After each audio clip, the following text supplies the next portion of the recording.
Hello as you come into the room. I love it. So today we are talking about today's topic in this together, honest conversations about parenting children with different abilities.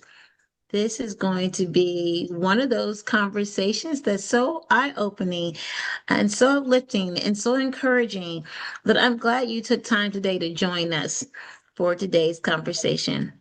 We can go to the next slide, Dana. I want to give a shout out right now to Dana, who is our tech person today. As we are here today, this is how we're engaging on this webinar, okay? When you're ready to speak, raise your hand. We'll ask you to unmute yourself. That means that when we do that, though, because we will, I don't know, we didn't talk about, ladies, if we wanted to have, Q&A. So we may not. I don't know. You guys drop me, a message if you think we should. And then but if we unmute you, you're coming on screen, okay? Feel free to type your comments in the group chat. Make sure it's going to everyone. Otherwise, it's just going to come to the host and panelists.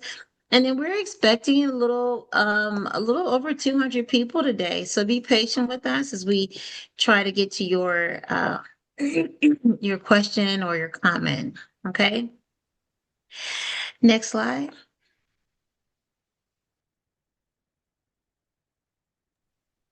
In our webinars, it is really important for us that we create a space that feels safe and that people feel brave being able to share in that space.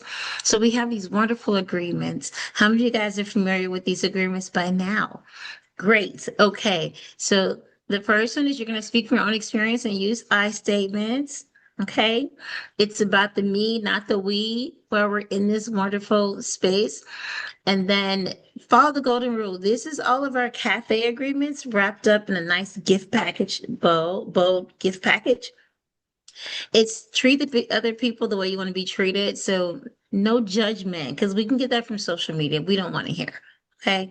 And don't give us advice. Share your experience because your experience can really, really, really help somebody. It's valuable. I don't care what experience it is, it's valuable. And then full presence. Yes, we know you're on lunch. So grab you something to eat. But try not to spend your time on emails, checking emails, and playing Candy Crush and all that stuff, because otherwise you're going to miss some really good info today. And then if you need a minute, take a minute. Sometimes these conversations can bring reminders of things we're going through or stuff we're dealing with, and maybe we hadn't thought about it before the conversation started. So if you need a minute, take a minute and then come on back. Okay. I'm so loving seeing all these people from Illinois. Now, if you agree to these agreements, I need to drop I agree into the chat before we move forward. Otherwise, we won't be able to continue this webinar. And you want us to continue this webinar. So go ahead, drop the I agree in the message. Woo, woo, woo. Okay. Thank you, Cindy. Ta, ta, ta, ta, ta. Yes, come on through with the I agrees. Oh, this is warming my heart better than oatmeal. I love it. Okay, I think we can move forward, Dina. So how do we get to this today's topic? First of all, Be Strong Families. As you guys know, we train people all over the country to host cafes. And some of our we like to partner with our partners and the people that we train to do cafes and to do trainings for us. We love to try to expand the partnership. And today's conversation came from one of our esteemed members. They also become part of our cafe community of practice. Okay, so after people get trained, we add them to our cafe community practice over like 6,000 people strong. And in that, we always offer the opportunity to co-create decks with people, with that group of people, and we ask them what kind of decks, what are we missing, what kind of decks do we need, and one of them reached out to us. Cindy, who's here today, she reached out and said, hey, I know you guys have this great cafe about, you know, um, taking care of yourself if you're a parent of a child with special needs. But we're missing a really big piece. And because we honor lived experience, we said, "What is it, Cindy?" And she said, "Parenting children with those different, special needs, different abilities. We're not talking about that and what that looks like." And so when we were putting together our conversations or our webinars, we were like, "Oh my God, this would be such a great opportunity to have this conversation." So today, I am super, super excited to welcome with us Cindy, and I'll let them tell a little bit about themselves. Cindy and Joni. Unfortunately, Michelle was unable to join us because, like most parents, life just keeps lifing, and she had an emergency, and so she was not able to join us today. But I'm sure she's here in spirit, and I'm going to turn it over to Cindy and Joni to tell you a little bit about themselves. Okay. Well, thank you for that wonderful introduction, Sarita. I appreciate it. So hi everyone. My name is Cindy Weber. I work at Span Parent Advocacy Network, which is how I got introduced to Be Strong Families. But I'm more here today in my role as a parent who is parenting two children with disabilities. I actually learned about my own diagnosis through them, which is a story that as medicine kind of advances, I'm hearing more and more in the community.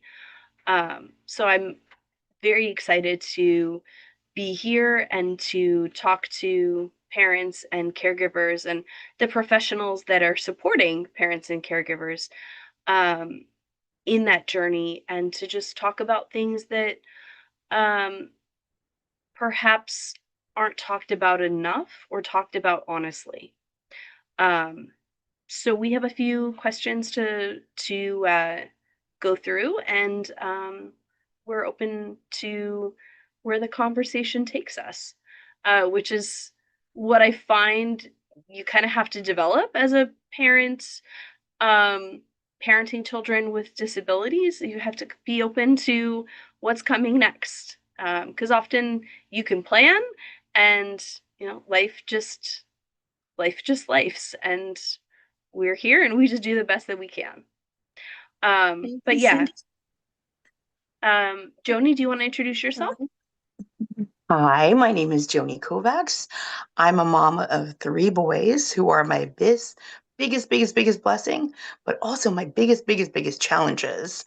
Um, and through my experience of being a mom, a special mom of special needs boys, um, all three have ASD. So we were told that we're like an anomaly.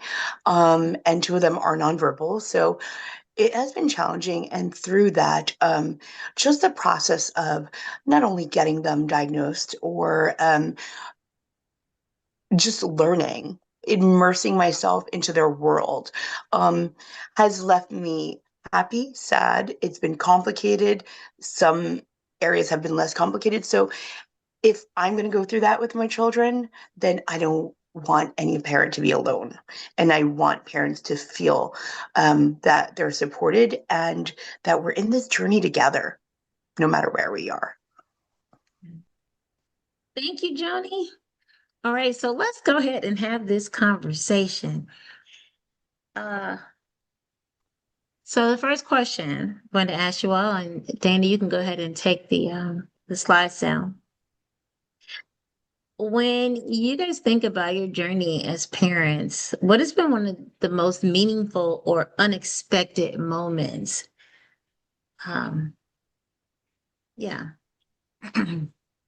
I'm going What's to been? jump right in because Mhm. this one, when you first hear that you're having a child or that if you're an adoptive parent, you're receiving a child, or you always, have this um, kind of idea in your head of what life is going to be like because of what you've seen, what social media portrays, what your surroundings portray. But that wasn't it for us.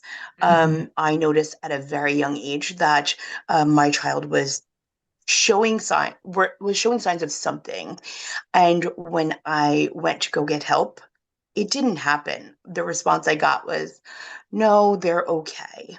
And it took a while of me saying, no, no, no, no, but something's just not adding up. Um, and ended up years later that yes, there is something.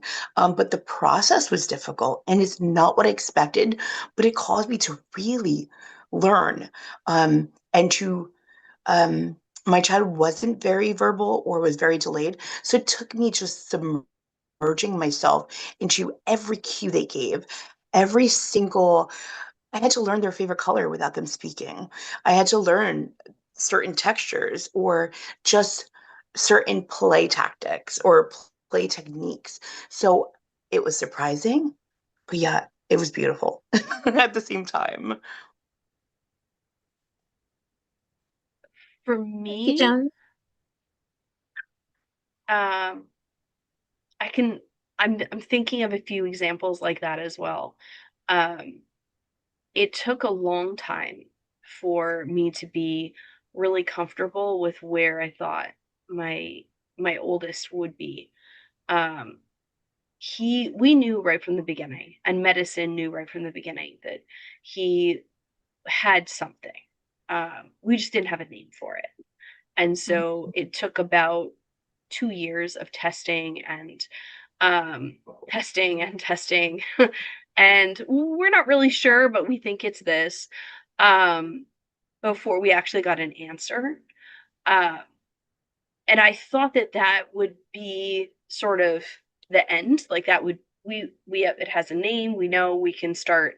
No, no, that was the beginning. That was the beginning. Um, and so, I go back to that being open to, what's coming next. I'm thinking actually about what I learned more about myself. So there was a point when my son was facing expulsion, and I was looking really heavily for some kind of social support for him because I knew he didn't have it and it was making life very difficult for him. So I found it. And because he was too young to participate in the group, I begged.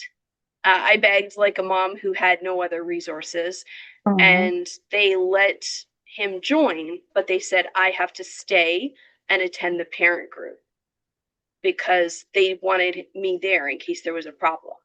It's like, okay, fine, I'll stay. I'll sit in the lobby. I'll do whatever. When I tell you that parent group was as much for me as that youth group was for him, I had no idea. I left for the first time having spoken to half a dozen women who had gone through what I was going through.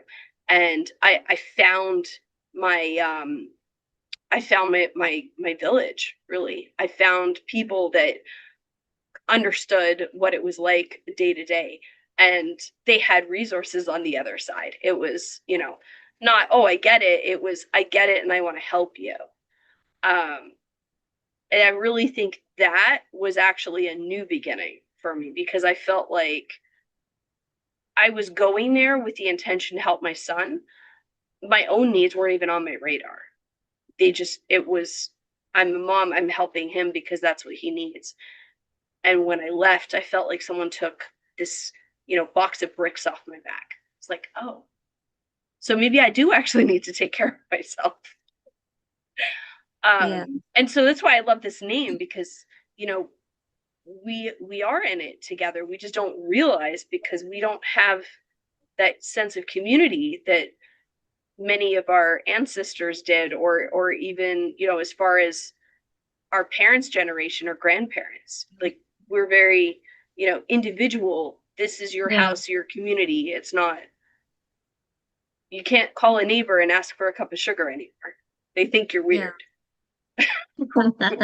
I think as I'm listening to you, I'm thinking about uh, as a parent, and I don't have children, with special needs or different abilities, and how I've often didn't really grasp the uniqueness of having a child with special needs until we started working on the vitality deck, the strength for the journey deck, and helping to all of the decks that we create are co-created with the populations they're intended for.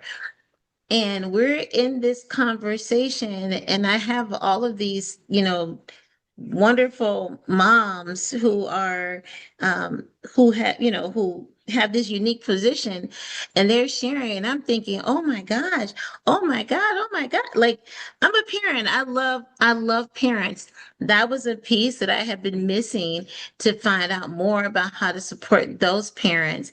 And then having this conversation, my mind was blown. I hadn't thought about all the different ways, or all the different opportunities for growth that are available to parents of children with special needs.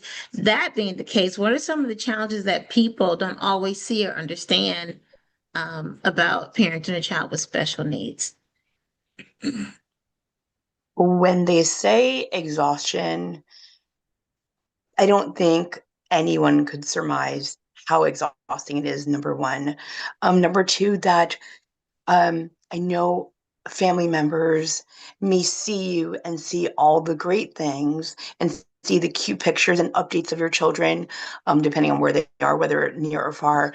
But a lot of people don't realize how many times we have to say no to something, whether it's going to what should be an amazing family birthday party, or, a friend who wants to get together for coffee, and sometimes as a parent, it feels so isolating. It feels that no one really truly understands, because even if you were to tell somebody, they just don't see the whole concept of what really, like, for instance, if I'm getting ready to walk out the door and my child just has an epic meltdown and they can't regulate themselves, it may, God only knows how long it'll take, or what we need to do, or steps we need to go backwards to reset them. So it is, you don't want to be that person always saying no and then not getting invited to that one time that, hey, my children are okay. Can't the invitations stop sometimes? Absolutely. Sorry. No, that Mm-hmm. bullseye. Absolutely. It and it's not just the physical exhaustion of having to, move something the way that sometimes even your child, depending on, what they're engaging in. It's the mental exhaustion because you're having to take care of all of their needs. You're having to make sure that their needs are being taken care of in whatever environment they're in, whether that's school or whether that's in a medical system or whether that's in the community. And then it's judgment from the public. I mean, I can't tell you how many times I had to pick up my kid and physically remove them from an environment where they just were not engaging in safe behaviors. And then you get those stink eyes from people that don't know what they're looking Yeah. at. Yeah. Yeah. You get the, oh, I didn't know they're autistic. Oh, well, it, I could put them in a t-shirt. I mean, Yeah, that really, you literally hit the nail on the head. Just the basic things that, like, I noticed somewhere in the comments about potty training, like, my 6-year-old is still in a diaper. Do I want my child to be in a diaper? No, I don't want to change another diaper. I've been doing it for a long time. Um, can't they just potty train? No, mentally, they know what it's for. We play it, we rehearse it, it's not that it's not modeled, but and Mhm. it limits sometimes what we can do. Um, they don't want to keep on certain textures of clothes. So the when it's change of season, ouch, they don't want to put on the Yeah. sandals. So that yeah. kind of thing. I hear people saying I see them saying in the chat about, like, advocating, and excuse me, it brings to mind um, a former colleague and friend who used to be here, and her son had severe medical needs, and how often it seemed like she was fighting all the time to get what she needed, to get them to understand her, to get the doctors even to understand what she needed, the nurses to understand. what kind of nurse she needs, the special kind of nurse she needs. Just it seemed as though, and in the school setting, because she even had him in school, it just seemed like she was always fighting, always advocating. How have you learned to advocate, and what advice would you give to parents just starting that process? That one's was a pretty hard. Just the acronyms alone that you have to learn. All these Mhm. reports sound great for people who are knowledgeable and have the education in those fields, but I had to take off the mommy hat and then go back to school, basically. I had to Mhm. learn all the acronyms. I had to learn what the disability was, what it presented itself as well as the recommendations that come in, the opinions that come in about whatever should be done, and then the battle of, I hate to say it because more often than not, it boils down to finances. It Mm. boils down to whether you have insurance, whether you don't, whether evaluations are covered or not. And even in school, I look at Board of Ed records and I see some of their outsourced Wow. evaluations, $2,500 for a functional behavioral assessment for one. So Oh, now we see why the schools are saying no, because they can barely run a school sometimes. Um, so advocacy, like it really takes a parent with that exhaustion and with everything that's going on, submerging themselves into that world of, okay, let me learn about this so I can get what my child needs. And really, like, unless you're mhm. knowledgeable in the area, you can't fight for what you don't know. So it takes a lot of work that we shouldn't have to do, but really have Yeah. to. There's like literally no way around it almost. Absolutely. Absolutely.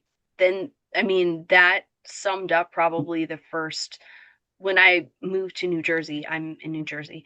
When I moved to New Jersey, probably the first 5 years of being here Mhm. was basically a crash course in everything that I needed to stay above water as far as who does what and what it's called.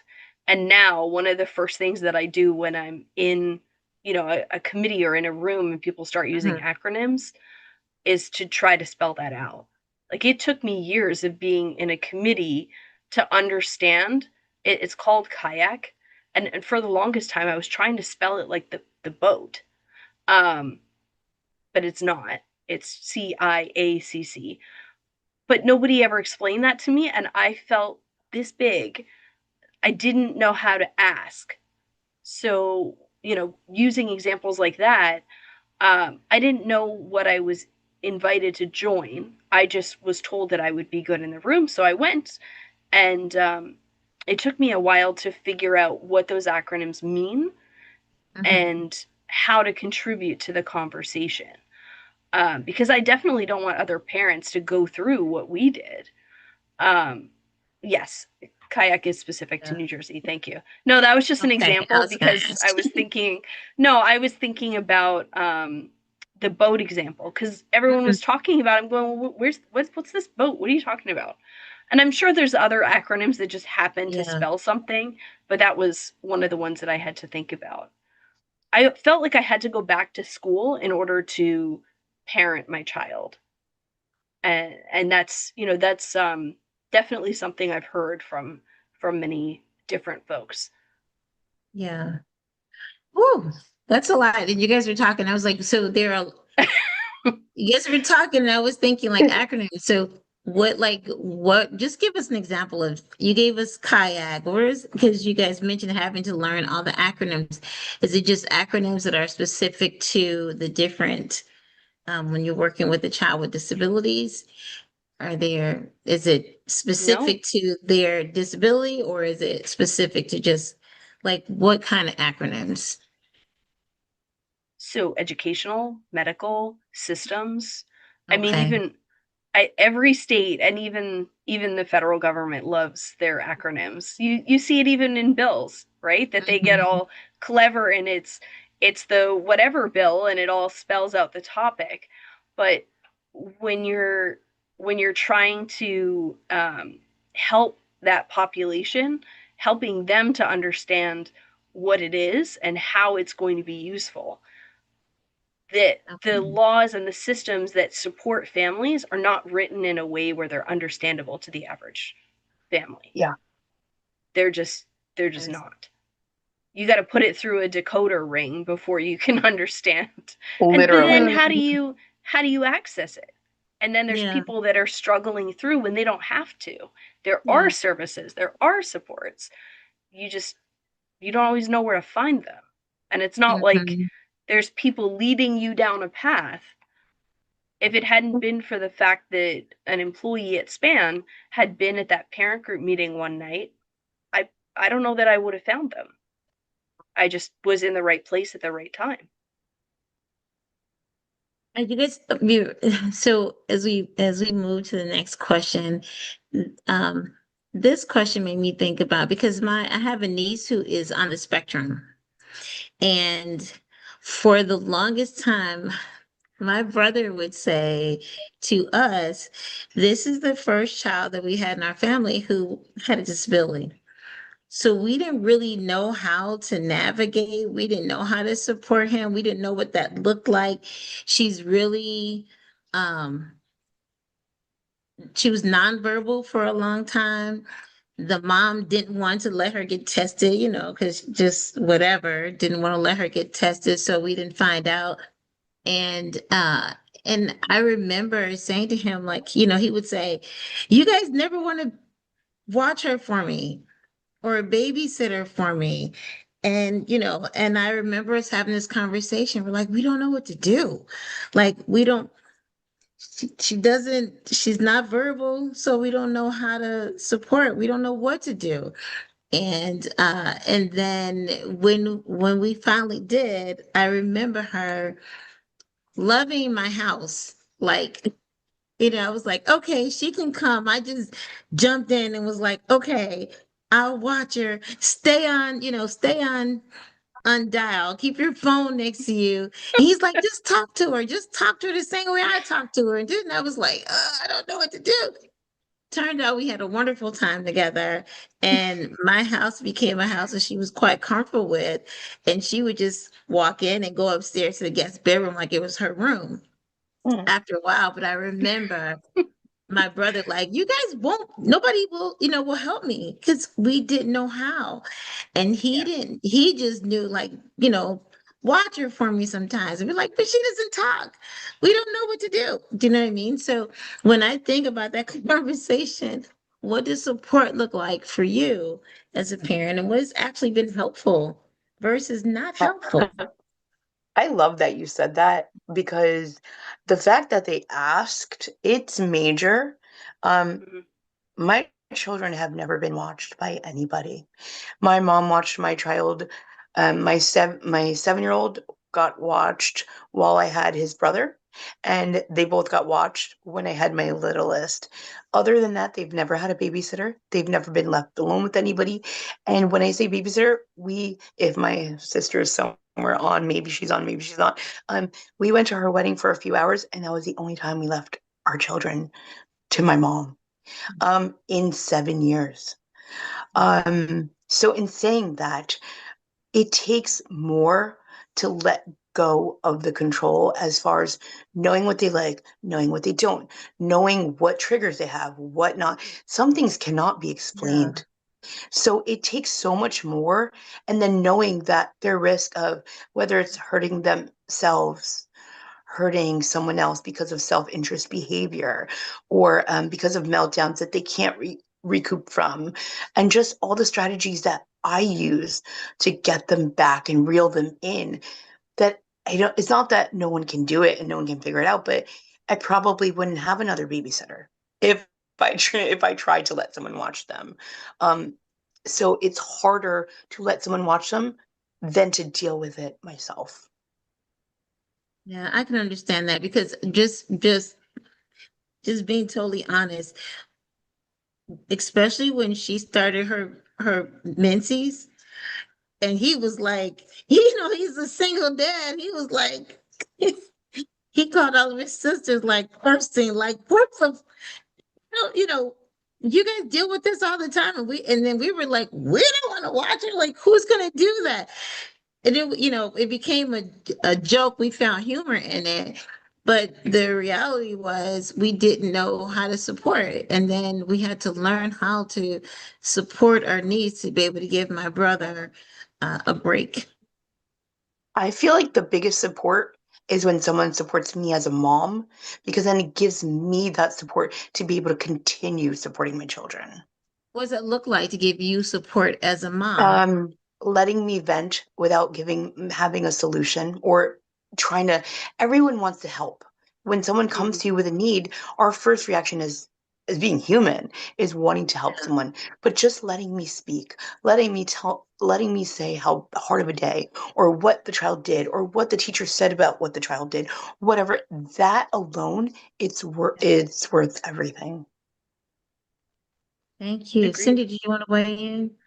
Yeah, I mean, honestly, I think both are valuable, right? I mean, any person, any adult wants the ability to go out just themselves, or to, go out with their partner, or to, feel accomplished in their career, whatever the reason, right?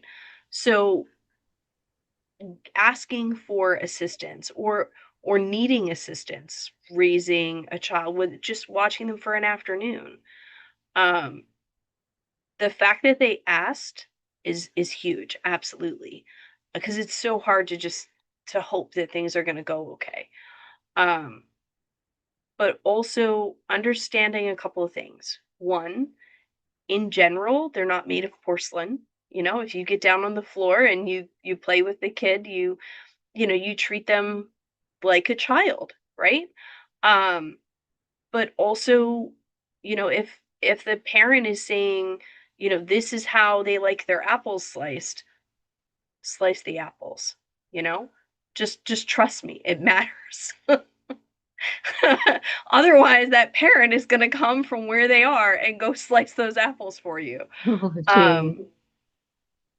the It takes a lot of detective work to figure it out, because oftentimes even the child themselves can't say, "This bothers me, but this doesn't." So when Yeah. you have to become really attuned to their needs. So, if the parent is trusting you to say, "Hey, can you watch my child for, a couple hours or a day," or whatever the situation, and they give you, these are things that are likely to go well, these are things you should not do, trust, because they've spent a lot of time and a rather large magnifying glass trying to figure out what's going Yeah. to work. They want this to be successful. So just trust. Just trust. I um I think I'm going to move to this next question. So, how can professionals, educators, community members, how can they better support families like yours? Um, Beyond just, what can they do more of? Some of you guys are some organizations are really good with supporting parents that have children with special needs. Some can do better. What ways can they do? Have you seen that organizations or the schools you work with better support families like yours? They need to be involved in the discussion from the Mm, beginning. yeah. Um, it's been my experience where parents wind up being, well, we need parent representation. But if what you're developing is for parents, you need to develop it with parents. You're not just giving it to them to read over and sort of check Yes. for grammar, right? You need to break ground with them and develop and build it with them, so that you're you're building something that works. Yeah. And understand that if you are serving in more than one role, so if you're a professional but you also parent children with disabilities, understand that it's not as easy to take off that hat and be a parent as you might think it is. You want both of those voices. Yeah. Yeah. But that's Go ahead, sorry. no, go ahead. I I know in our circumstance, we've had great support, and at the same time, recently, I told someone, I said, it's never a personal thing, um, but just know that every decision as a professional that you make um, affects a family's life. Hmm. Whether it's something didn't get documented in an IEP, or if someone just didn't catch something one day that was Mhm. crucial.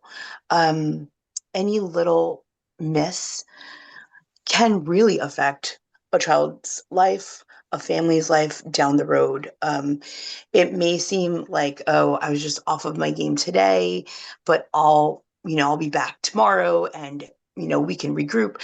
But those little mess ups really can be detrimental to a Mhm. lot of aspects of a child's life.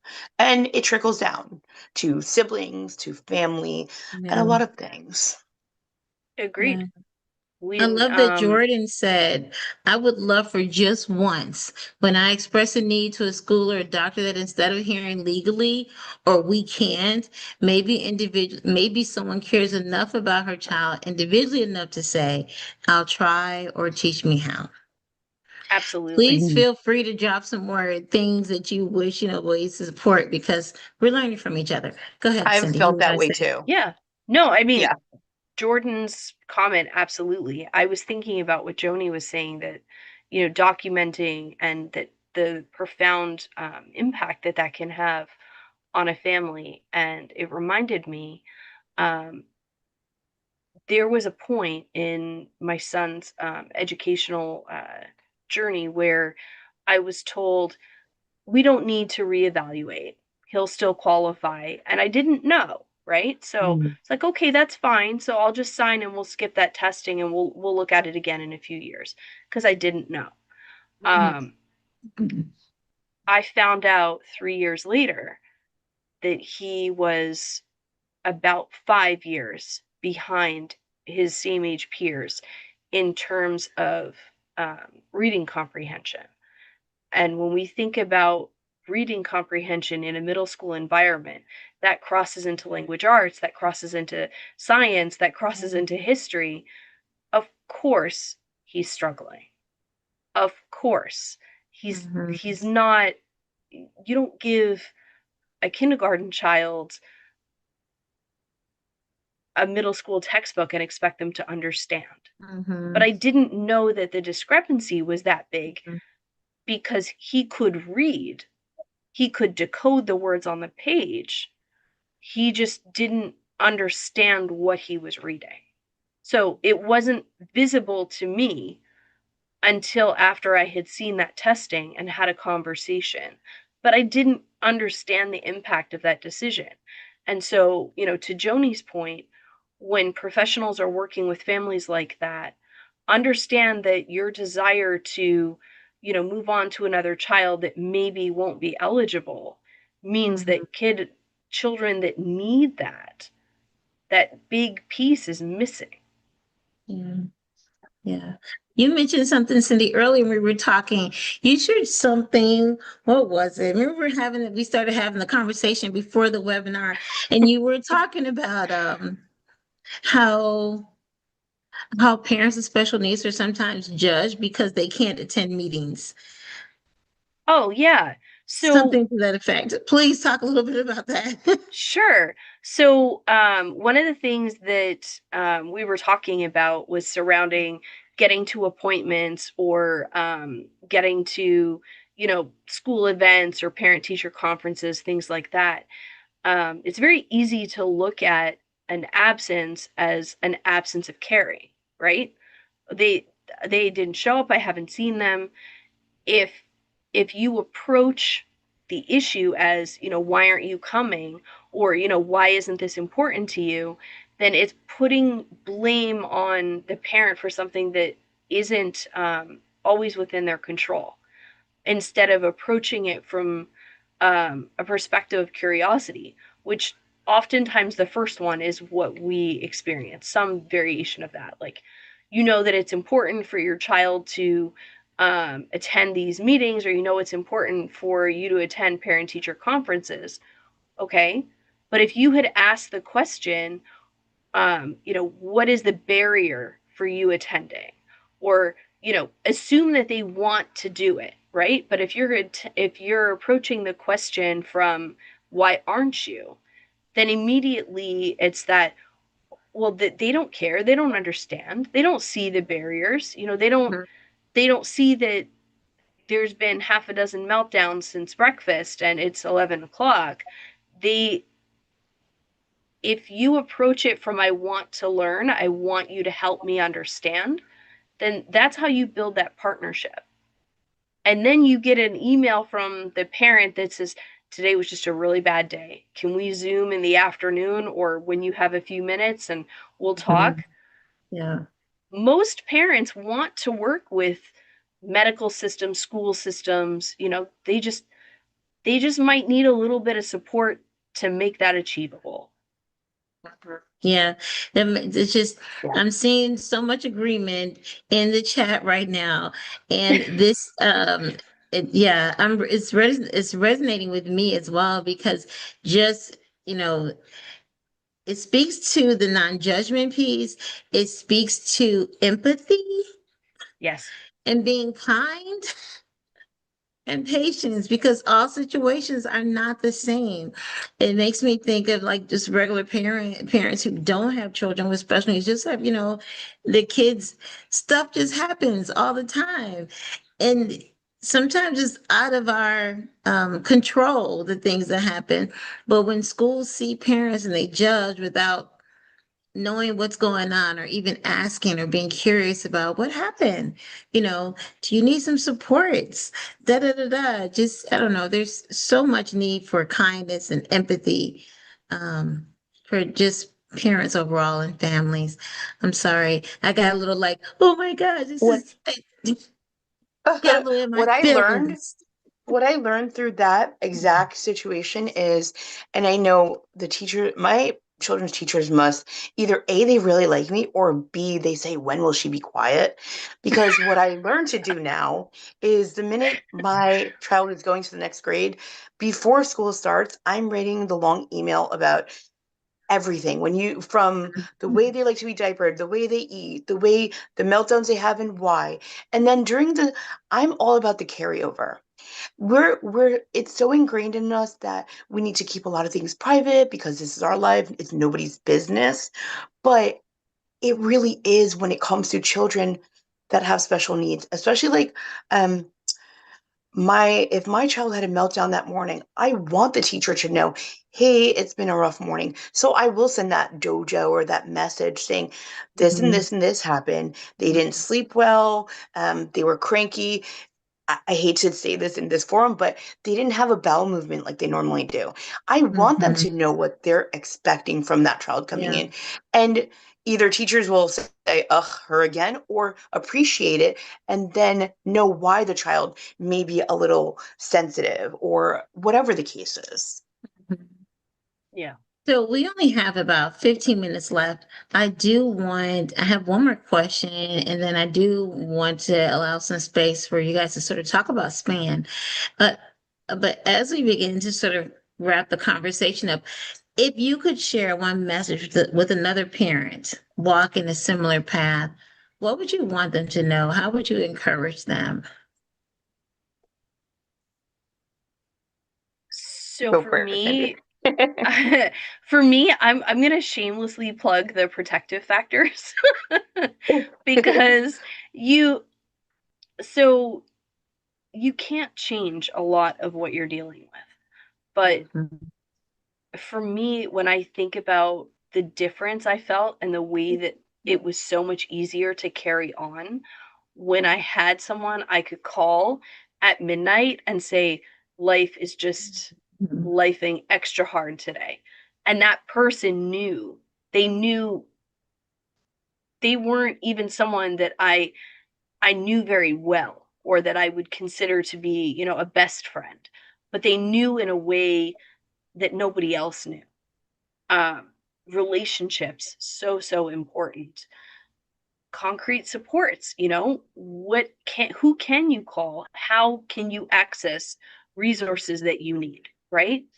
Um, you can't change a lot of it, but you can put supports in to make yourself stronger, you know? It feels kind of corny, but it's true. When you think about the protective factors, it does make life easier if you can figure out how to shore them all up so that you can kind of move through a little smoother. Yeah. And then as a professional who's supporting a family, having that conversation about resources that you know are in the community. Or if you don't know they're in the community, find out who does know. I mean, my son should have been referred to New Jersey system of care way, way earlier. I didn't know, and none of his providers felt it necessary to tell me about it. They all assumed I knew. I found it through a Google search, and that should not have been the case. He should have been receiving services well before he did. And it probably would have made a significant change in his outcome. What I want people to know is that we're out there. We're just like you. We have families that don't look like what society deems as norm, but that doesn't mean we're not.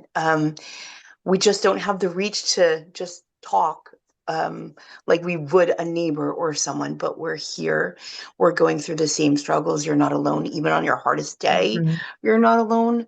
And those resources and really finding those resources in your area really do help. Sometimes there's a lot of like red tape and a lot of phone calls that it takes, but once you have those services secured, you can breathe a little deeper. Mm-hmm. So we have a couple of questions in the Q&A. Thank you, ladies. Julie said, how do I help a parent and their child when the child has a meltdown in the public library? I never know if I should try to help or let the parent deal with it on their own. As a parent, I'm not even gonna lie, we've had those where it looks like people want to help, and then you're like, please don't. And it's not because I don't want help, it's because I know the techniques it takes for my child, even if it looks awful and chaotic. Um, just a smile of support rather than a like, are you kidding me? Why are they here? Because every child belongs somewhere. Agreed. Mm. I don't think there's a one size fits all answer for that, Me but too. definitely, definitely don't touch the kid without permission. If there's something like if you feel that you can offer assistance, ask if they need it. If they don't, then move along. But if they Yeah. do, what can I do? How can I help? And maybe that's moving a chair or moving books so that they don't become a projectile. But definitely make sure that whatever you're doing is supporting. And if supporting is a smile as you walk by, then that's what it is. Um, but let the parent lead that. If they say move the books, cool, move the books. If they say move the chair, move the chair. If they say nothing, trust that they got it. Yeah. Thank you, guys. There was one other question, and now I can't find it, that someone put in the chat. The chat is like blowing up. I don't know if you guys see the chat. The chat is blowing up. People are sharing such great information and such feedback. And I really pray or I hope that you guys take the time to sort of look through the chat as we're on, because there's some really good stuff in this chat. So thank you guys for today's conversation. I hope that it led a little bit of insight into these families and what they experience and what they go through. I know when I mentioned earlier about us creating the Vitality Cafe, I personally didn't understand I didn't understand how having a child with special needs impacts your relationships, impacts your social life, the mental, emotional, the environment, and how things have to be changed to accommodate them, or the finances. And I've seen couples um, strain and stress, and those relationships come under stress. And I did, until I had the conversation, I was like, oh my God, this is a lot. And so I'm glad that we were able to, I'm thankful to Cindy for bringing this conversation to the front, and grateful that you guys agreed to even do this webinar and share this, so that hopefully some organizations took some stuff from this they can use. Hopefully other parents who haven't had a chance to talk about this stuff or even, share it. I see a lot of frustration in the chat. So I'm glad. So I know that there is a strength for the journey. If you've on our webinars, we usually try to have a corresponding cafe that comes right behind it. And so we'll have an opportunity for you guys to experience a cafe if you have not. Dana, you can put the slides back up for us, and we're going to have Cindy tell us a little bit about SPAN. Okay. So, SPAN is New Jersey's Parent Training and Information Center. So we are funded through IDEA, which is the Individuals with Disabilities Education Act. And the each state has at least one parent training and information center, or they'll have most have more than one. But New Jersey also houses the Center for Parent Information and Resources, which is um, a technical assistance center for parent training and information centers federally. So in the chat, there'll be a link for your where to find your parent training and information center, um, to contact them to ask for assistance with um, navigating having children with disabilities. Each state does things a little bit differently, but that link will tell you who to contact based on where you live. So you can contact your local center, explain your situation, and they'll be able to direct you to whatever resources make sense for you in your state. But SPAN is specifically New Jersey's Parent Training and Information Center. So if there's anyone in New Jersey that's wondering who to contact, for you, that's SPAN. And a little bit about what we do and our overall mission. And you can go to Next slide. next. Yeah. So the QR code that's on the screen is SPAN's newsletter, and that's once a week. Here's some stuff that's going on in policy. Here's some events, ways you can connect. The links for outside of New Jersey. That's the Parent Center hubs. So that's the National Center for Parent Information and Resources. There you'll find federal resources that may not be specific to your state, but still helpful to have. And then below that, you'll find the one that is going to really be detailed based on your state's individual needs and laws, because each system is a little bit different.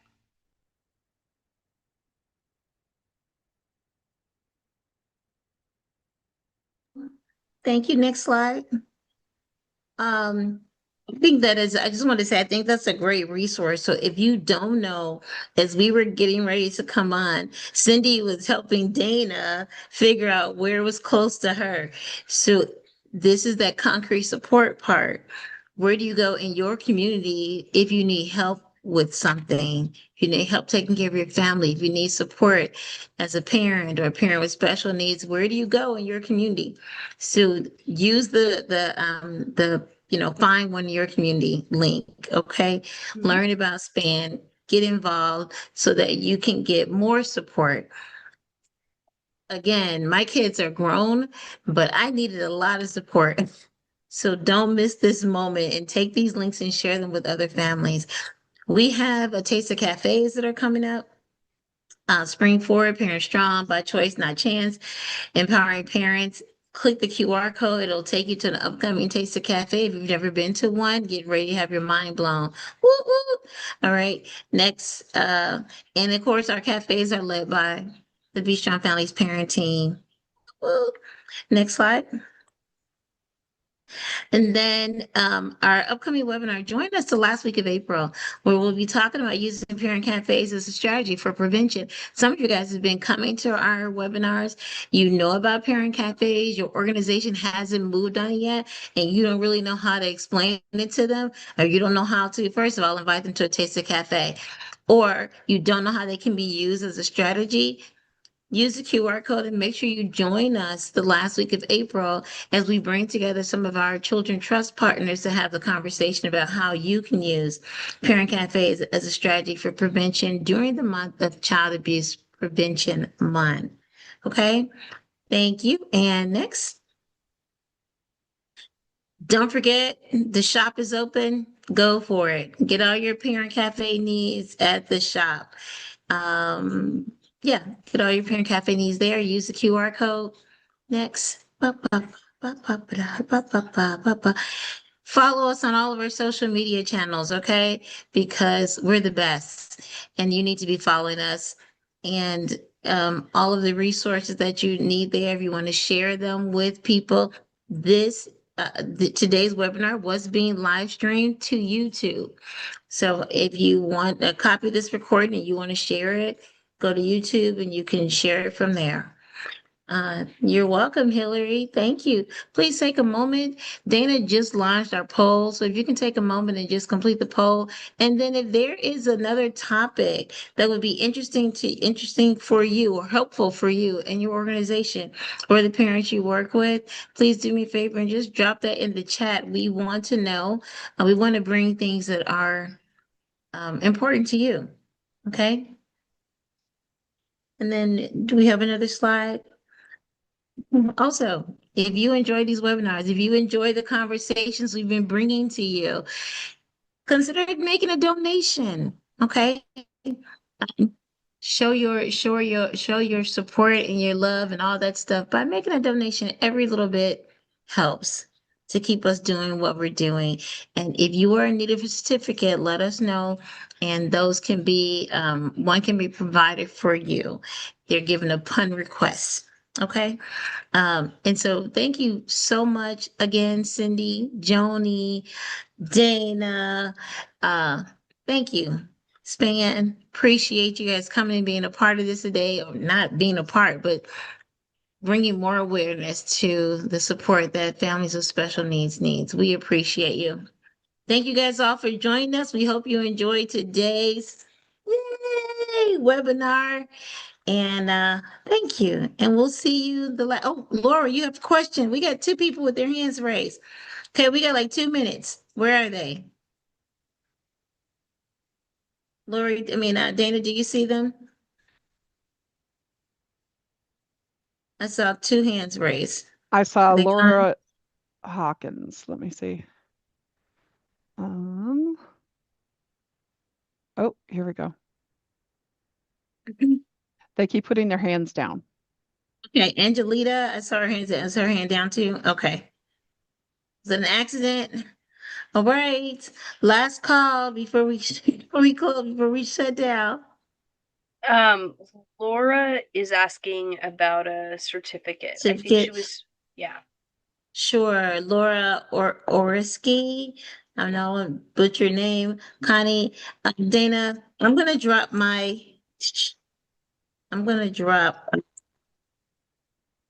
email in here and then you can follow up with me Okay. and send me a request for a certificate, okay?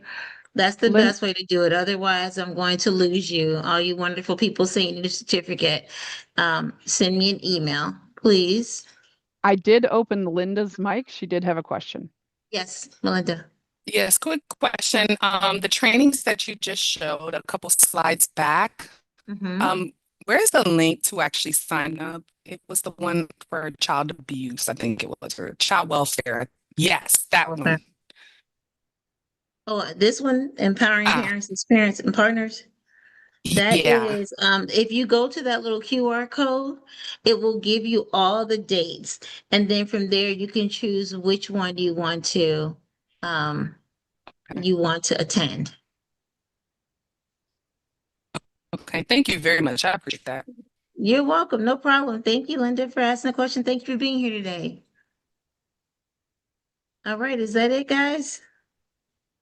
Fantastic. Thank you, guys. Thank you again, Cindy and Joni and Dana. I appreciate you. This was wonderful. And I will see you the last week in April. Bye, guys.